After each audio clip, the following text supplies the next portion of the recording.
Welcome to Smart Branding, a podcast dedicated to branding, naming, and domain names. I'm Tatiana Bonneau, and with my guests, we try to help you create and grow strong, memorable, and meaningful brands online.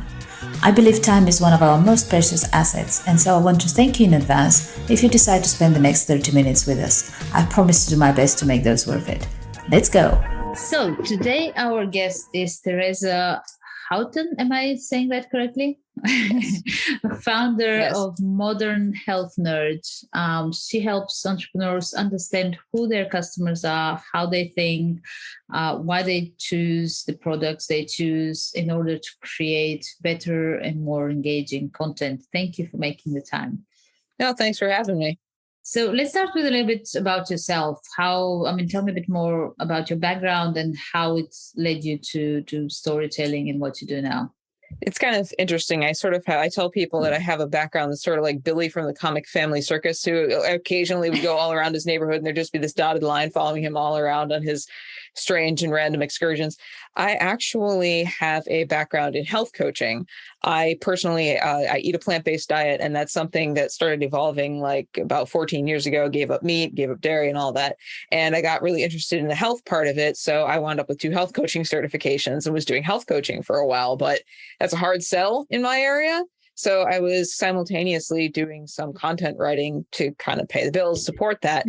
And around the beginning of 2020, literally shortly before the world exploded, I hooked up with a business coach and started to move away from the kind of canned content writing that I was doing into more of a kind of strategy, customer discovery, and more long form content writing format. And it's evolved a little bit since then, but that's pretty much how it led me here today. I wound up with Modern Health Nerd because for a while I was actually podcasting, and that was the name of the podcast. It wasn't the name of my business, but I liked it so much that I rebranded from under my health coaching brand to Modern Health Nerd.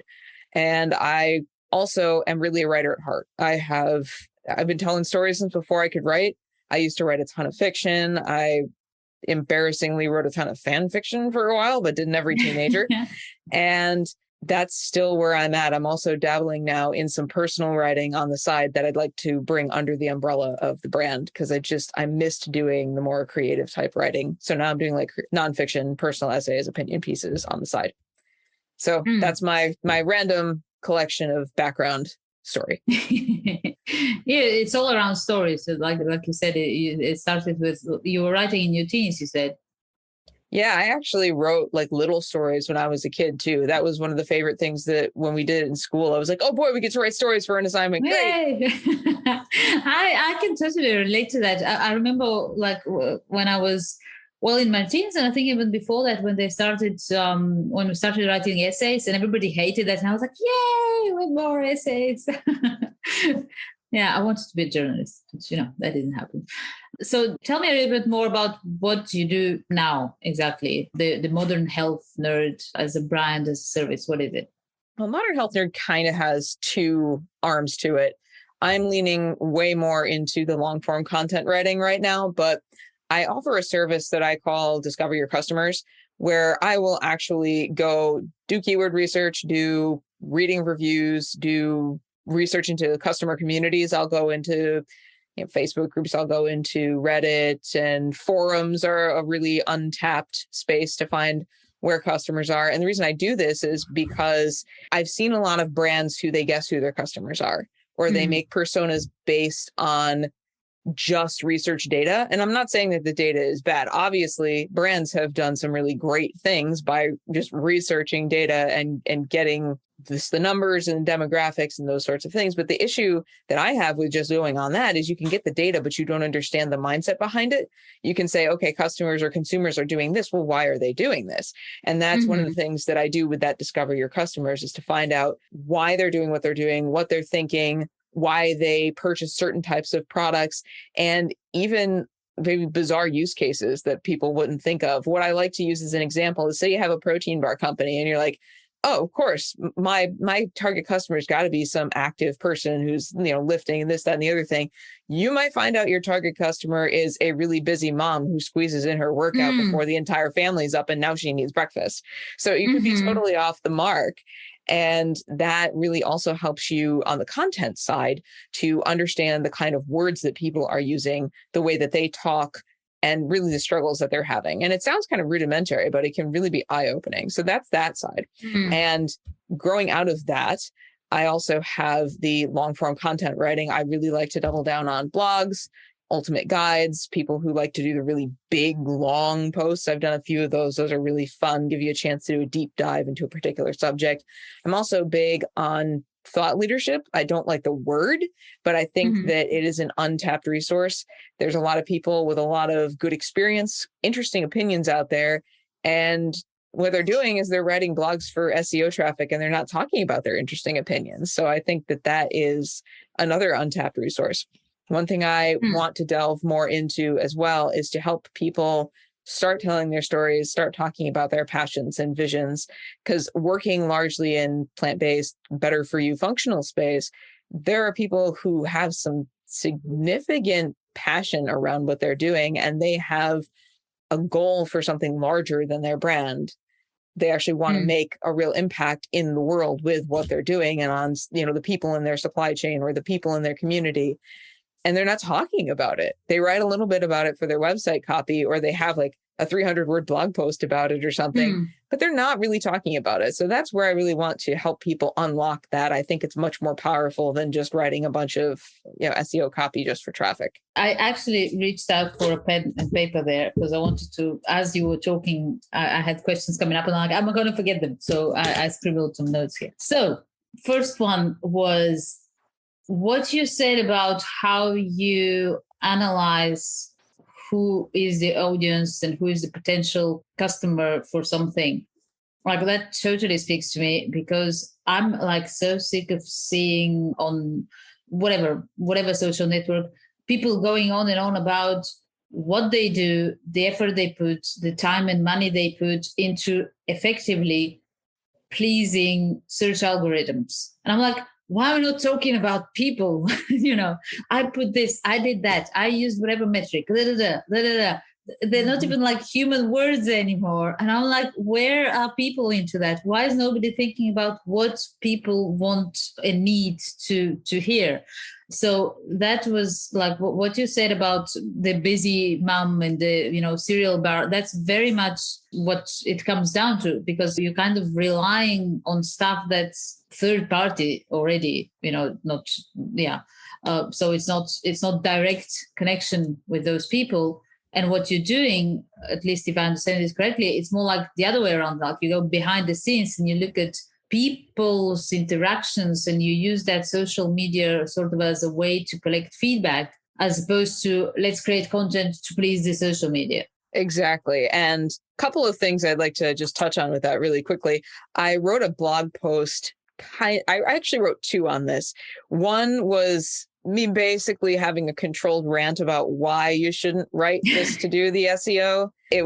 I finally just I saw these brands just like struggling with this, and so many start to blog and then they stop because they don't see the results they want. They get a boatload of traffic, but they don't get conversions because they're not writing for their customers. They're writing for the algorithms. So I wrote on that. And I wrote another one about things I learned about consumers from working at my local co-op. We had a member work program and I worked there for like 5 years. Every Friday night, I spent 3 hours in the produce department and talked to a bunch of people. And this was one of those places where it was a bunch of organic, it was a bunch of local, non-GMO and all of this. And I wrote about the fact that these people would make choices based on things that they only thought they understood, or they did it because they thought they were supposed to choose it. They didn't really know why they were choosing it, or they had like some bizarre fear behind what they were choosing in terms of like organic versus conventional. And that is what I mean with understanding your audience and understanding what they're thinking.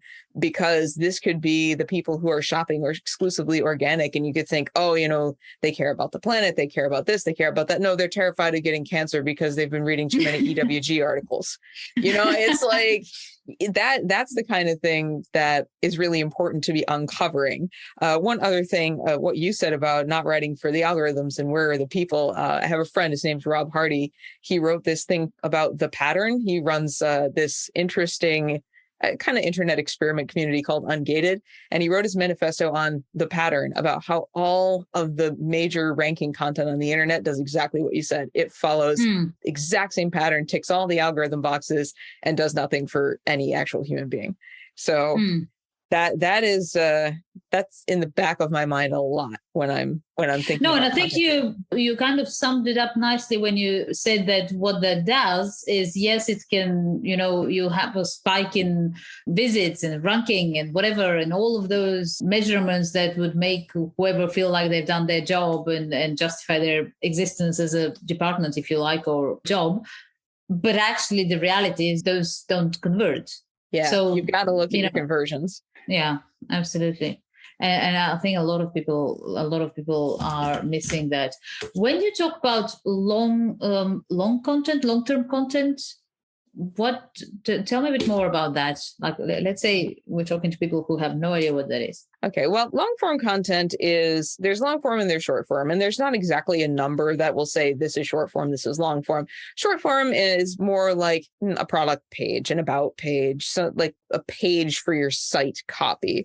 Long form content is more, from the writing perspective, long form content is more like a blog post, an article, a thought leadership article, something that is going to go a little more in depth into a topic or explore an opinion or discuss an issue. And you'll find those on blogs. You'll find them on places like Forbes and HuffPo and LinkedIn. And you'll also find them now a lot in these newsletter platforms like Substack.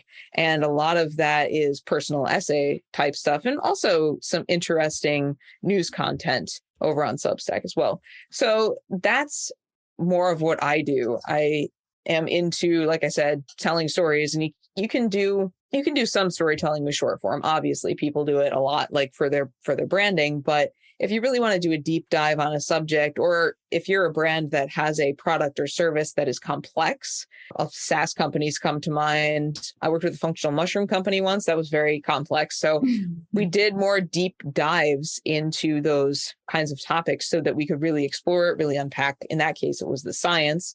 In the case of a SaaS company, it'd be the tech.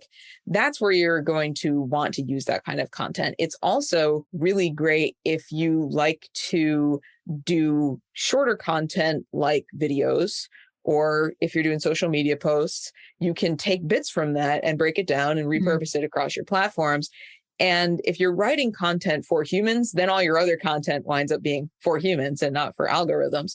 If you do video, you can also do long form video, which is just longer videos. And in my opinion, it's easier to do if you have the written content already prepared. You can just grab your video from there.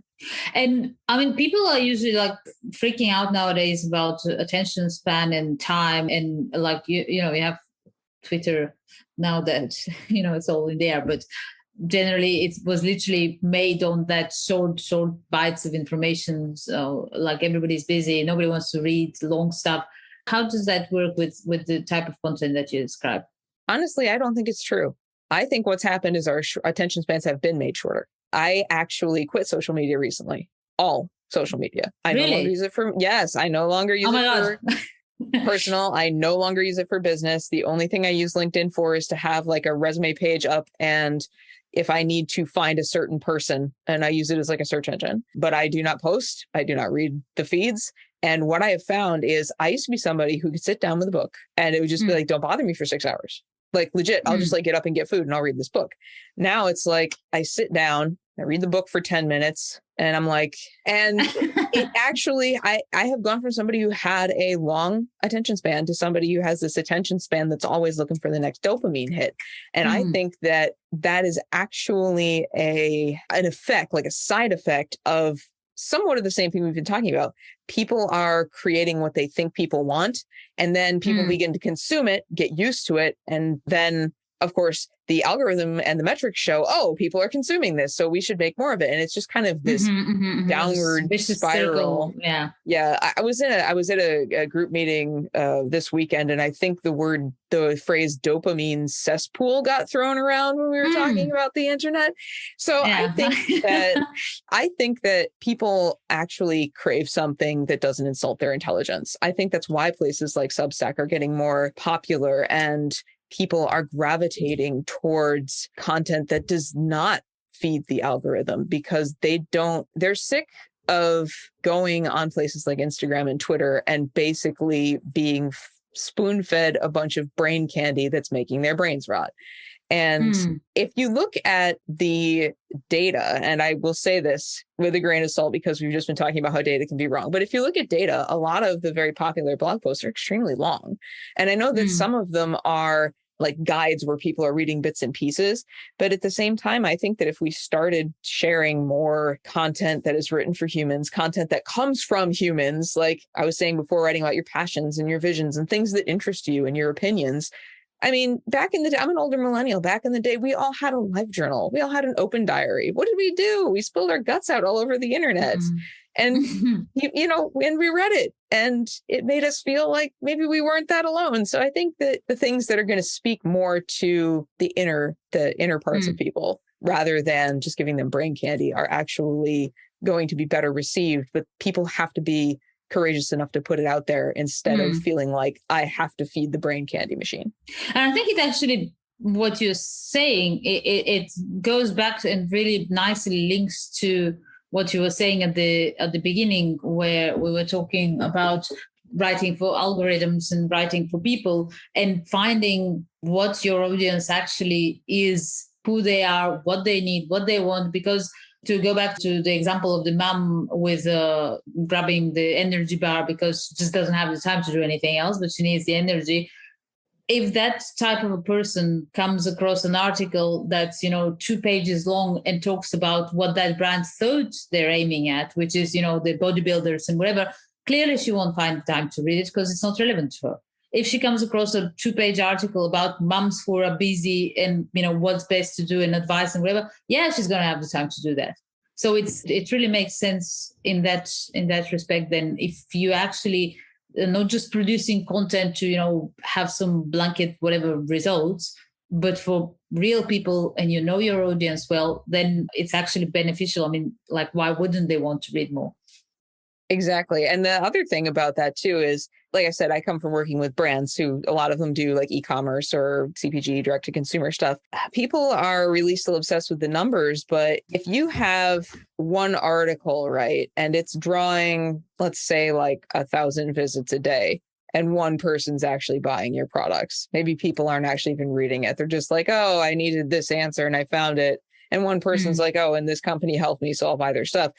Maybe you're another brand, you have an article, it's getting 10 visits a day and 9 of those people are buying stuff. You're actually making more money than the other guy. You can't measure your ROI in terms of how many people are looking at your stuff, especially if you don't know why. And one other thing is you can't always measure the ROI because there's people who will come and lurk and read your content and lurk and read your content. And then they come out of the woodwork and they're like, I love your brand. Or maybe they're just talking about your brand everywhere and other people are buying it and they never buy anything. So there are kind of these hidden returns on your investment when you write stuff that resonates with people. Yeah. And it's hard to measure. So again, I think like if we can sum it up as a, advice, that's definitely the right for people, and know your audience. Yeah, exactly. I want to ask two more things. One is because you mentioned you also focusing on helping entrepreneurs sort of use and bring up their own story into their brand, into their business, which is to an extent it's becoming more and more fashionable, I guess, with some celebrity CEOs and people generally sharing their story. So everybody's like, okay, so I can do that as well. Where do you, or how do you draw lines in that, in terms of, if let's say everybody now is looking for more authenticity, everybody's looking to, you kind of want to feel a brand, it has a character, has opinions, and that really can be supported by the CEO or the founder sharing their story. But equally, it can also, if they do something stupid, for example, or if they say something stupid, it can hurt the brand. So how do you manage that? Well, one thing is, I think there's a lot of faked authenticity out there. People are like, I'm gonna tell my story. I'm gonna craft my story perfectly so that it follows this formula because, here I was this underdog and then suddenly this terrible thing happened and this is what I had to do to overcome it. And now I'm perfect and you can be too. Everybody can smell that a mile away for a fake. Everybody can. What I think is more important is actually just being the person that you are. People have very similar struggles, even though they all look different. Like we all come from a different road. We all go through different things, but we all deep down struggle with very similar issues. And I find that with entrepreneurs, there's always up and downs. Like if you're a brand, there's how do I get into a retail store, or how do I launch my direct consumer, or this horrible supply chain thing happened. Those things really happen. You can't make them up. And it's not always going to be this neat, tidy story. I worked with a brand once where basically to get his story out there, we hopped on a call and he just told me his whole story. And I wrote the whole thing down and we said, okay, which of these is really important, like to your brand?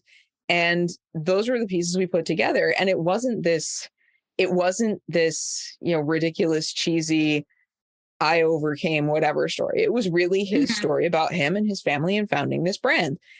And I always come back to people like, there's this brand called Midday Squares. They go into stores and they'll like dance with the employees and post the videos, LinkedIn or whatever. And that's just the way that they are. And that's what I'm talking about with your story. You don't necessarily have to craft this marketing story. It's just like, be who you are, talk about what you believe.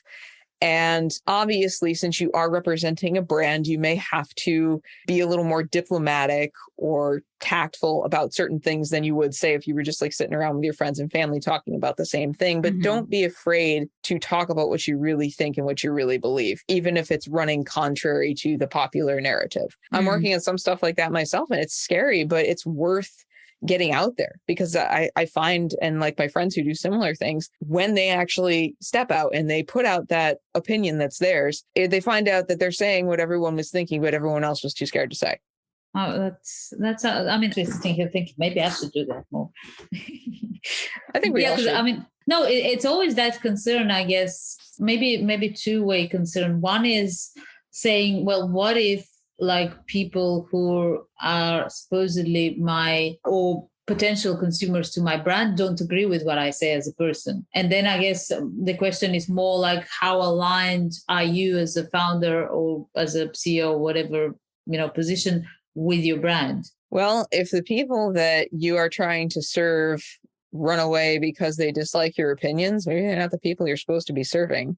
I'm very much a fan of Seth Godin, who says his phrase is people like us do things like this. And the people who do the things or think the things or agree with the things that you do, or who are just finding it refreshing that you're talking about what you care about, even if they don't agree, those are people that are going to congregate around you. It takes longer, but it's worth it. It's not worth having 1 million followers who don't care at all about what you care about and are going to drop your brand at the drop of a hat if you step out of your brand persona versus, those 1,000 true fans who actually support what you're doing and are there for you.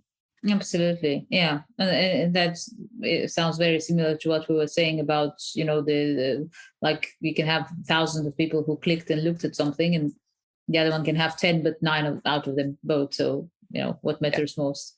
So you do with vegan brands only, or who do you work with? Like, who can work with you? Well, I started really around the plant-based space because that was where I was familiar, just because my health coaching background is the other thing. I've also worked with some software as a service companies. I'm starting to dabble in Web3 a little bit, like decentralized autonomous organizations, little bit of crypto, just very interested in what's going on there.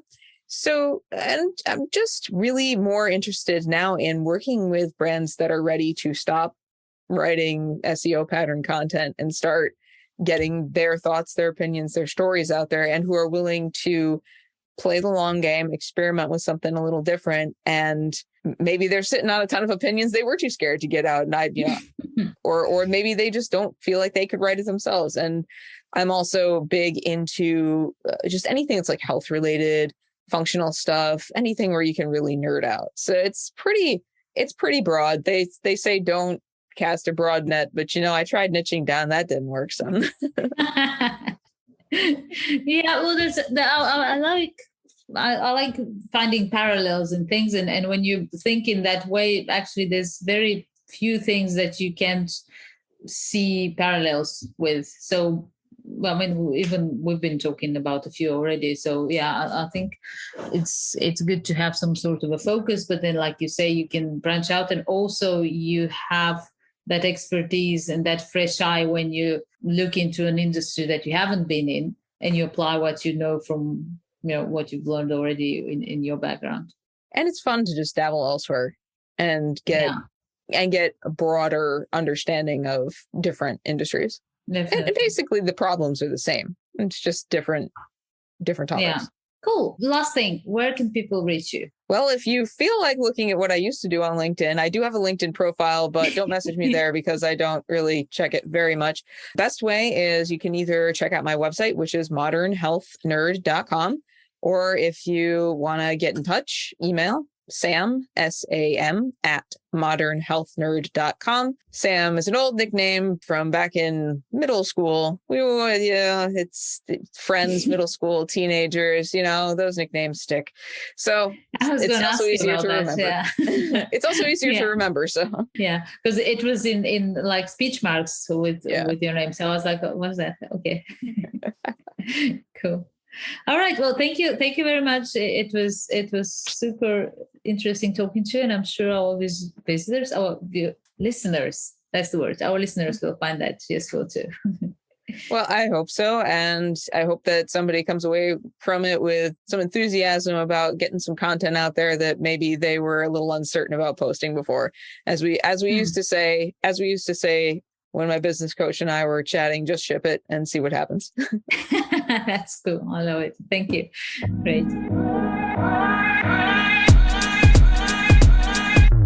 Thank you for joining us in this episode of Smart Branding Podcast. Feel free to visit smartbranding.com for more information and reach out if you have any suggestions, questions, ideas, or just want to learn more about how a good domain name strategy can help you build a strong and successful brand. See you next time.